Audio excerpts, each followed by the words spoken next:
আজ মসজিদটা কি একটু বেশি নিস্তব্ধ? বেটা সিজদায় ঘুমিয়ে গেল যে।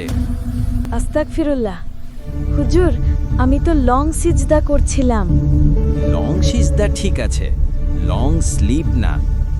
ভাবলাম পাওয়ার ন্যাপ দিলে পাওয়ার খুশু আসবে। খুশু আসে জিকিরে আর মনোযোগে, ন্যাপে আসে নাক ডাকার সুর। ঘুম বেশি পেলে আগে একটু বিশ্রাম, তারপর ইবাদত। রাতে তাড়াতাড়ি ঘুম, উজুতে ঠান্ডা পানি। বেশি ঝিমুনি এলে বসে নাও, লম্বা সিজদা জোর করে না। নোট নিলাম, স্লিপ ফার্স্ট দেন সালা ফোকাস।